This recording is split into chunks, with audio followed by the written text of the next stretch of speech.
Boa noite, pessoal, tudo bem? Eu sou a professora Lorena e essa é a segunda aula do nosso curso de Economia Empresarial. Na aula passada, a gente falou um pouco sobre o fluxo de caixa, demos uma introdução como que funciona o fluxo de caixa, que principalmente a gente tem que entender quais são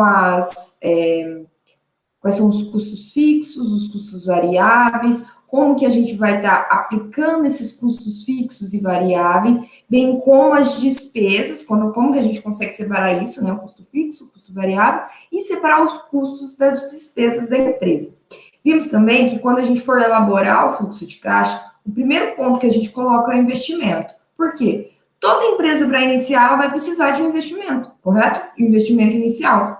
Então, no tempo zero, a gente começa já a atribuir os valores para os investimentos dentro do fluxo de caixa. Então, conhecendo melhor sobre a importância do fluxo de caixa e sabendo que a gente precisa destinar o que é custo fixo, custo variáveis e despesas, e sabendo dos investimentos, hoje a gente vai entender melhor um pouco mais sobre as entradas e as saídas de uma empresa, certo? Porque no fluxo de caixa a gente precisa conhecer também não só quais são os custos e as despesas, mas como que é feito esse comportamento de entrada e saída, certo? No fluxo de caixa é muito importante entender o que vai ser ativo, o que é o passivo, quais são as entradas, quais são as saídas e como esses capitais entrarão na empresa e serão administrados. Para ficar melhor nessa discussão, eu vou compartilhar minha tela com vocês, que assim a gente consegue discutir melhor, certo? Vamos lá. Então, a gente está na nossa aula número 2 de Economia Aplicada, do nosso curso de Economia Aplicada em Eixos Temáticos, na parte de Economia Empresarial. Então, hoje a gente vai falar um pouco sobre a parte de entradas e saídas de capitais. Para começar esse tema, como eu dei uma breve introdução antes, a gente precisa entender quais são os ativos e passivos, certo? Então, vamos começar com o ativo. Então, os ativos de uma empresa são os valores que vão indicar quais são os bens e direitos que uma empresa possui. O que a empresa possui que é direito dela, que faz parte dela receber? O que ela vai ganhar em estar praticando a função dela, né? A gente falou bastante na aula passada sobre atividade fim. Então, com a atividade fim da empresa, quais são os seus direitos dela estar praticando essas atividades? Então, são os ativos. Esses valores, eles vão ser demonstrados através do balanço patrimonial. E no fluxo de caixa também a gente vai ter que demonstrar esses ativos, ok? E juntamente com o passivo. Dentro do balanço patrimonial, então, a gente vai falar sobre o ativo, o passivo e o capital próprio da empresa. Que somando tudo, ele vai resultar nos ativos da empresa, certo? É possível considerar ainda que os ativos são convertíveis em meios monetários, com a venda de um maquinário ou veículo da empresa, por exemplo. Então, o ativo ele vai estar presente no balanço patrimonial e no fluxo de caixa, porque o balanço patrimonial vai ser tudo aquilo que a empresa praticou dentro de um período de exercício, correto? Então, dentro de um período de exercício que a gente coloca praticamente que são os 12 meses, o que a empresa fez de pagamento de entradas e saídas e do seu capital próprio. E o que resulta disso tudo será também um ativo da empresa, seja ele um ativo líquido ou um ativo não líquido. Então, quando a gente fala de bens e direitos da empresa representados no nosso fluxo de caixa, eu preciso saber, com o investimento que eu coloquei, que a gente conversou na aula passada, que eu consegui produzir bens ou prestar serviços, quais serão as minhas entradas, quais serão os meus ativos, que serão representados no fluxo de caixa também, além do balanço patrimonial. Beleza? Eu entendi que a representação dos ativos no balanço, ele vai ser dividido entre aqueles que vão ser convertíveis mais rapidamente, com maior grau de liquidez, e que levam mais tempo. E os que levam mais tempo, perdão, são os ativos circulantes e não circulantes, respectivamente. Então, entendendo que a minha empresa, quando ela produz um bem ou ela presta um serviço, ela vai receber um ativo, eu vou começar a dividir esse ativo entre circulante, que é o que passa mais rápido dentro do meu caixa, certo? E os não circulantes, que eles levam mais tempo para entrar. Então, quando eu falo de ativo circulante, eu estou falando do dinheiro, que seja ele que está em caixa ou o dinheiro que está em banco. Eu estou falando do meu estoque, que é a matéria-prima ou o produto acabado. Por quê? Porque eu tendo a matéria-prima, eu vou conseguir produzir, ou eu estou com o meu produto acabado, eu vou conseguir vender esse produto, e ele vai estar me gerando um ativo, correto? Dívidas a receber, entre outros. Ou seja, então o ativo circulante é dentro do período de 12 meses, que é o curto prazo, que é o que circula dentro da empresa mais rápido, vai ser todos esses ativos que eu vou conseguir dentro do curto prazo e entrar para o caixa da empresa.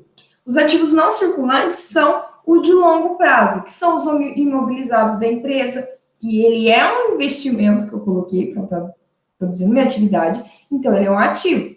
A depreciação a gente coloca como um ativo não circulante porque ela pode diminuir o valor dos meus ativos, certo? Se eu tenho uma máquina, vamos voltar no nosso exemplo da minha empresa de suco de laranjas, e eu uso essa máquina durante 10 anos que está a atividade da minha empresa. A máquina ela não vai ter o mesmo desempenho, ela não vai ser a mesma máquina pelo uso dela, pelo desgaste nesse período de tempo. Então, quer dizer que a depreciação da máquina diminui o valor do meu ativo. Então, ele entra como um ativo não circulante, porque no longo prazo ele diminui o meu ativo, certo? E os investimentos, que também são os ativos que a empresa investiu, mas que o recurso vai entrar a longo prazo, né? Então, ele entra como um ativo não circulante. Entendendo que os ativos é todos os meus bens, todos os meus direitos que eu tenho para receber da minha empresa, eu também tenho minhas obrigações, correto? Então, eu não vou somente ganhar, vamos dizer assim, eu preciso pagar algumas coisas. Por exemplo, a matéria-prima que está parada na minha empresa é um ativo, mas o pagamento dela é um passivo. A compra a máquina é um ativo, mas eu estar pagando essa máquina, ela é um passivo. Então, o passivo é um conjunto de obrigações, é as dívidas feitas para o financiamento da atividade organizacional. E é considerado na contabilidade da empresa. Ou seja, quando você trabalha com fluxo de caixa, você considera não somente as entradas, você considera também as saídas, que são as obrigações da empresa, que é tudo que a empresa se obrigou a pagar. Então, a gente pode dividir entre ativo e passivo. Então, se eu tenho o direito de receber por algo que eu estou produzindo, eu também tenho as minhas obrigações a pagar para estar produzindo aquele bem ou prestando aquele serviço. Então, os valores dos passivos, eles têm origem nas despesas, como as contas a pagar dos fornecedores ou ao governo, por exemplo, sendo demonstrado também no balanço patrimonial. Aqui fala-se bastante para balanço patrimonial, porque quando a gente está falando de ativo e passivo, ele é voltado muito para a contabilidade, certo? E dentro da contabilidade são feitos balanços patrimoniais mensais, trimestrais, semestrais e anuais, que a empresa precisa acompanhar o desempenho como um todo. E o fluxo de caixa, ele é um balanço resumido, podemos dizer assim, porque você vai considerar também todas as entradas, as saídas, o que você tem de capital disponível, certo? E os passivos. Então, tanto as despesas quanto os custos que nós dividimos na aula passada, ele entra como um passivo da empresa, ok? Então, ele vai ser tudo uma obrigação a pagar. Mas para a empresa é muito importante que ela conheça o que é custo, o que é despesa e diferenciar tudo isso. Enquanto os ativos geram rendimento para as empresas, como contas a receber dos clientes, máquinas ou estoques, o passivo ele vai representar as dívidas destinadas a esses investimentos, aos investimentos do passivo, do ativo. Por exemplo, aquisição de matéria-prima com pagamento a prazo. Ou seja, eu comprei uma matéria-prima, ela está no meu estoque, ou eu vou utilizar, ela entra como um ativo. Mas o pagamento dela é um passivo, porque eu tenho obrigação de pagar daquilo que eu comprei, correto? Então, os passivos circulantes são aquelas obrigações que a empresa possui e envolve dentro do período de exercício social, sendo considerado 12 meses. Então, a gente tem o ativo circulante e não circulante, podemos falar curto e longo prazo, certo? E também temos o passivo circulante e o não circulante. Então, contas a fornecedores, obrigações trabalhistas, empréstimos e financiamentos que são pagos dentro desse período de exercício de 12 meses, no curto prazo, eles são circulantes. Então, tudo aquilo que eu recebo ou pago dentro do período de exercício, dos 12 meses, são circulantes. O que não é circulante é o do longo prazo, acima de 12 meses, daquilo que eu recebo e que eu pago. Então, o passivo não circulante, ele acerta somente depois do período de atividade anual, que são exigíveis somente a longo prazo pelos credores. Então, dívidas de longo prazo são consideradas um passivo não circulante, certo? Vou voltar aqui um pouquinho. Então, para a gente entender que dentro do balanço patrimonial, bem como do fluxo de caixa, a gente tem as contas a receber e as contas a pagar. Então, se você for fazer um fluxo de caixa no dia a dia da empresa que você trabalha, basicamente o que você precisa entender? Quais foram os investimentos, certo? O investimento que eu comecei a ter. Quais são minhas contas a receber? Então, eu coloquei um investimento dentro da empresa, num período inicial. Esse investimento vai gerar produto ou uma prestação de serviço. Com essa geração de produto, de prestação de serviços ou produto gerado, eu vou receber com a venda deles, certo? Somente eu vou conseguir produzir algo se eu comprar algo com isso, né? Então, o meu investimento gerou um passivo, certo? E esses passivos são meus contas a pagar. Então, todas as empresas, geralmente, sejam elas de pequeno, médio ou grande porte, elas devem todos os dias, diariamente, controlar seus ativos e seus passivos, contas a pagar, contas a receber, certo? Entendendo isso, agora a gente precisa entender como que o capital gira dentro da empresa. Então, a gente tem alguns conceitos que facilitam e ajudam a gente a entender como que é essa entrada e saída de capitais, certo? Essa entrada de ativo e passivo, como que gira o capital dentro da empresa. Então, uma das maneiras da gente explicar isso é o capital expenditure, ou seja, são as despesas de capital. Então, o CAPEX, ele vai representar essas despesas que eu tenho em relação ao capital que gira dentro da empresa. Ou o investimento em capital, ele significa o valor gasto na compra de bens de capitais, como máquina, instalação e equipamentos. Então, quando eu tenho um capital expenditure dentro da minha empresa, são todas as despesas que eu tive retirando o capital, mas esse capital ele volta em forma de investimento, entendeu? Então, eu tive essa despesa, mas ele vai retornar para que eu possa girar a minha empresa.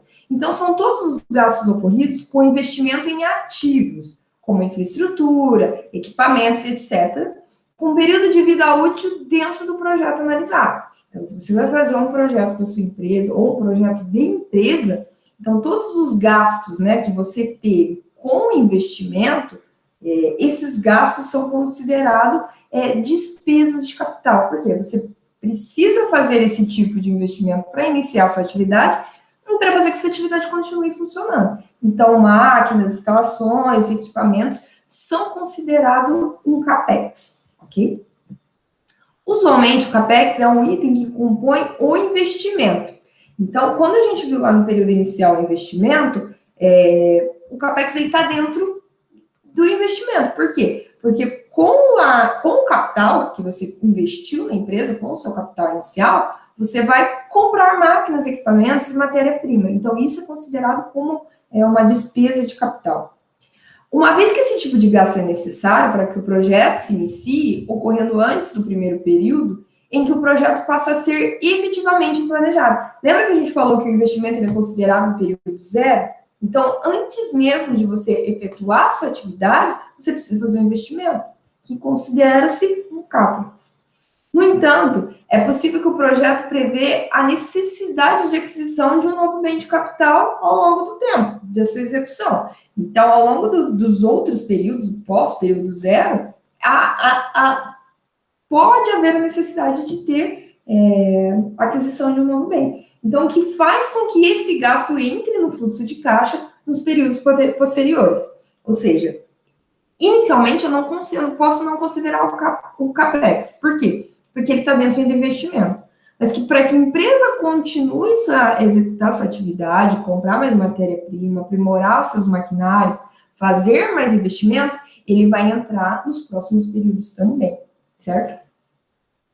Outras situações que ocorrem nessa entrada e saída de capitais é o Operational Expenditure, então é o OPEX. Eles são as despesas operacionais, que são ligadas à manutenção dos equipamentos que estão ligados diretamente à produção e a outras despesas operacionais. Então, inicialmente, o CAPEX, ele vai representar as despesas de capital ou ele é investimento inicial. Então, o CAPEX, ele é considerado quando você compra algum bem, quando você está investindo. E o OPEX, né, que é o Operational Expenditure, ele vai representar os gastos que você está tendo, as despesas, em relação à manutenção desse equipamento, que estão ligados à produção. Então, lembra quando a gente falava de custo e despesa que estão diretamente ligados à produção ou não? O OPEX e o CAPEX também é da mesma forma. Então, eu vou ter uma situação de despesas operacionais quando eu precisar gastar com algo diretamente ligado à produção, ou não, né? Ligado à operação, à atividade fim da empresa. Assim sendo, o OPEX representa uma despesa operacional, tendo de ser considerado como um item dos custos operacionais. Então, quando eu tenho uma despesa operacional, uma despesa para estar desenvolvendo a atividade da minha empresa, eu vou considerar o OPEX como um custo dentro da minha operação.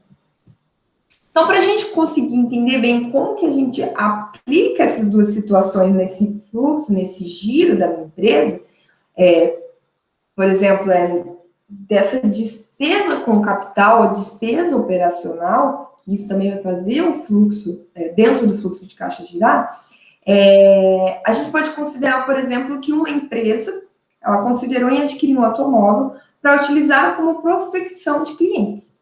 Então, a empresa resolveu que para ela prospectar mais clientes, ela deveria adquirir um automóvel. No caso da aquisição do automóvel, para o nosso fluxo de caixa, ele se enquadraria como um CAPEX. Por quê? Porque ele é um investimento que está ligado à empresa. Esse investimento que está ligado à empresa, que foi um investimento inicial para prospectar clientes, ele é uma despesa de capital. Agora, gastos com combustíveis, revisão, aconteceu de furar um pneu na estrada, tudo aquilo que é relativo ao uso do automóvel, ele é uma despesa operacional. E aí ele já se enquadraria como um OPEX. É interessante que a gente destaca que, a depender da estrutura do projeto, é possível que a empresa tenha interesse em converter determinadas saídas de fluxos de caixa determinadas como CAPEX ou OPEX. Então, muitas vezes ele não quer somente dividir entre custo fixo, custo variável e despesa. Ele quer determinar separadamente quais são os que são despesas de capitais ou despesas operacionais. E em situações específicas, esses dois pontos são utilizados. Então, nesse caso, isso se daria se ela optasse por não adquirir o automóvel. Por exemplo, se ela opta para não adquirir o automóvel, ela entra com uma outra situação totalmente diferente e aplicabilidade dentro do fluxo de caixa. Por quê? Se ela não resolve não adquirir o automóvel e ela quer alugar um automóvel para utilizar para esse determinado fim, ele vai ser somente um OPEX, porque ele somente está, a despesa com o aluguel do carro, ele é operacional. E ele vai somente ser destinado a, vamos ver, esse gasto, ele não vai ser. Eu posso explicar da seguinte forma, por exemplo, se o carro é da empresa, ele considera como um investimento e ele sai como uma despesa de capital. E qualquer manutenção que for feito nele, qualquer gasto diretamente feito com esse imóvel, né, com essa aquisição da empresa, ele é considerado OPEX. A partir do momento que você aluga um carro, que esse bem não é da empresa, mas ele auxilia nas operações da empresa, ele é somente um OPEX. Então, ele é uma despesa só operacional. Então, é muito importante a gente entender que, quando eu tenho investimentos, são despesas de capital, que estão ligadas a investimentos. E quando eu tenho gastos com esse mesmo despesa de capital, mas para a operação dele, ele entra como OPEX, certo? Dúvidas, vocês me mandam mensagem, podem mandar no vídeo aqui mesmo, tá? No YouTube, eu sempre estou acompanhando as mensagens e a gente vai trocando uma ideia. As receitas. Bom, a gente entendeu bem que investimentos são as entradas para eu começar desempenhar meu negócio, meus custos fixos, variáveis e despesas. Entendemos os ativos e os passivos, que são as entradas e saídas, e entendi também dois novos segmentos que é importante a gente considerar no nosso negócio, que são as despesas com capital e são as despesas operacionais. E as receitas, elas vão ser aquilo que vai me auxiliar a fazer tudo isso. Então, eu tive um investimento inicial, mas se eu não girar receita dentro da empresa, se eu não tiver ativos entrando para a minha empresa, dificilmente eu vou conseguir efetuar a minha atividade. E essas receitas, elas podem ser divididas em duas. Elas podem ser operacionais e não operacionais. As receitas operacionais, elas são referentes às entradas de caixa, decorrente da venda de produto ou faturamento com prestação do objetivo de projeto de viabilidade. Ou seja, as receitas operacionais consistem na quantidade produzida que foi vendida a um determinado preço.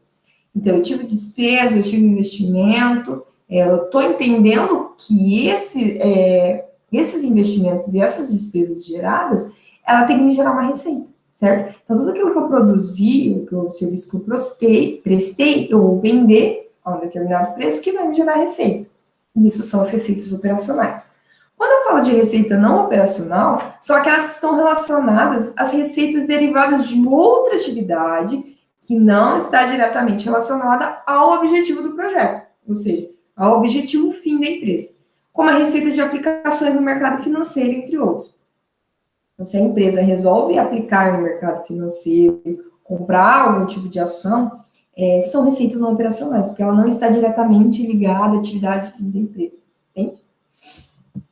A receita total vai ser a soma de tudo isso. Então, você pode falar assim, professora, mas é só a receita operacional que conta? Quando investe em uma ação ou quando faz algum investimento que não está ligado à atividade fim, ele não faz parte da receita total? Não. Todas as receitas que são entradas na empresa, seja ela operacional ou não operacional, ela vai mostrar como receita total. Como a gente está utilizando o material do professor Michel e do professor que eles consideram isso através de outros projetos de viabilidade que eles viram dentro da USP, eles começaram a perceber que não são consideradas receitas operacionais dentro da receita total, certo? Então, foi o que eu disse, tipo, deve-se considerar a receita operacional mais a receita total. E esse tipo de ponto, quando não é considerado um erro, como já foi visto em outros projetos de viabilidade econômica apresentados em alguns cursos. De tal forma que a receita total, na maior parte dos casos, é dada pela quantidade vendida vezes o preço, tal como a equação. Então, na maioria dos casos, eles utilizam a receita total somente como preço e quantidade vendida. E eles não consideram as receitas não operacionais dentro da receita total. E isso acaba atrapalhando um pouco um projeto de viabilidade econômica. Dessa forma, a gente consegue entender que, já que a receita total... Ai, que susto! Já que a receita total ela é composta pelas receitas operacionais e não operacionais, e não somente pela quantidade vendida e o preço colocado nela, a gente entende que, para eu colocar ela no meu fluxo de caixa, eu devo enquadrar ela posteriormente ao período zero. Então, os investimentos serão considerados no período inicial, no período zero, no qual a empresa ainda não está trabalhando, e os demais, e a receita total, que são as receitas que são adquiridas, elas entrarão como os ativos nos outros períodos, certo? E não no período zero. Por que não no período zero? Porque no período zero eu ainda não produzi nada, eu não prestei nenhum bem, eu não produzi nenhum bem, eu não prestei nenhum serviço. Então, quando eu tenho a receita total, ela vai se enquadrar em outros períodos de tempo. Então, aqui, ó, é importante destacar que não há receita operacional no período zero, uma vez que nesse instante as atividades ainda não foram iniciadas. É possível, porém, haver receita não operacional nesse período, o qual pode ser proveniente do financiamento realizado, conforme destacado na sessão anterior. Ou seja,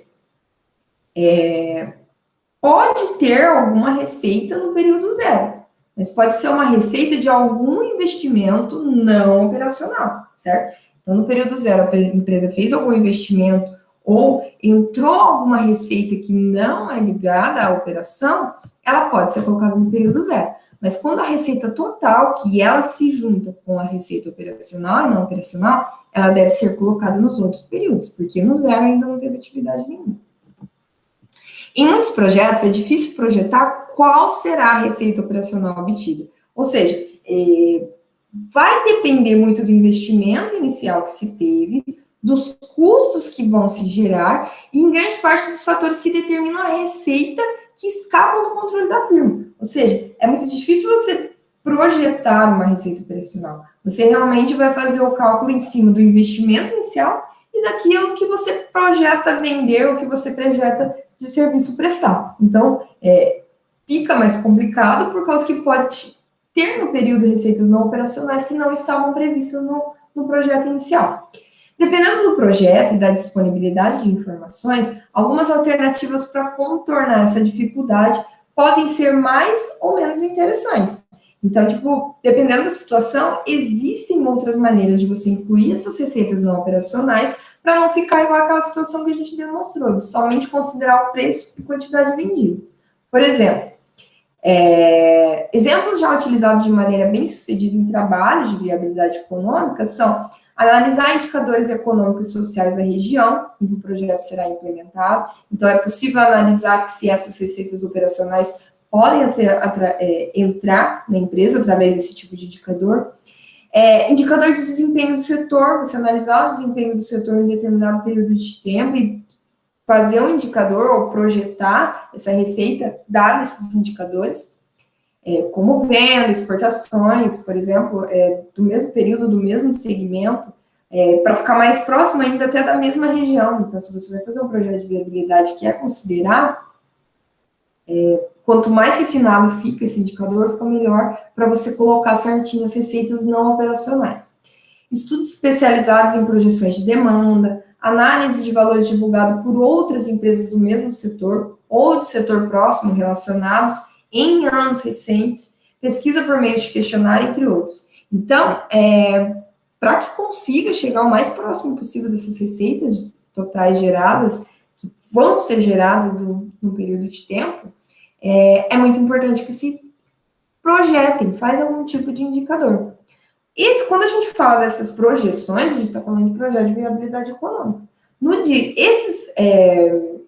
a dia, essa receita que for entrando, ela vai ser colocada no fluxo de caixa de maneira correta, ou seja, receitas operacionais e receitas não operacionais serão colocadas no fluxo de caixa. Uma coisa muito bacana que dá para fazer é que se iniciou uma empresa e você consegue fazer em determinado período de tempo um fluxo de caixa quanto mais próximo possível, considerando seus ativos, seus passivos, certinho as entradas e saídas, entendendo quais são seus custos fixos, variáveis, se você consegue enquadrar em algum OPEX ou CAPEX. Então, é possível que, para você fazer projetos futuros para a empresa, esse tipo de análise entra como um indicador também. Então, você pode fazer com indicadores disponíveis, se é um projeto inicial, ok? Ou se você vai fazer algum projeto dentro da empresa de crescimento, de introdução de uma nova máquina, de prospectar novos clientes e você vai precisar vender mais, precisar fazer um investimento. E como será o retorno dessas receitas, esse fluxo de caixa diário vai auxiliar você a trazer isso como indicador para que você consiga realmente colocar quais são as suas projeções o mais próximo possível. Os meios de obter informações a respeito são inúmeros e variam de acordo com o objetivo do projeto em questão. Então, como eu disse, existem diversas formas. Ou a empresa está iniciando, ou a empresa já está em atividade para fazer uma projeção de algum investimento, de alguma análise dentro da empresa.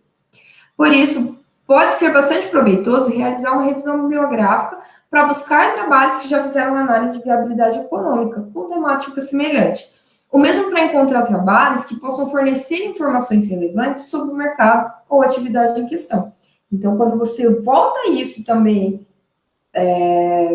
para dentro de nossos estudos, suponha que vocês falam assim, professora, eu quero fazer um artigo sobre viabilidade econômica.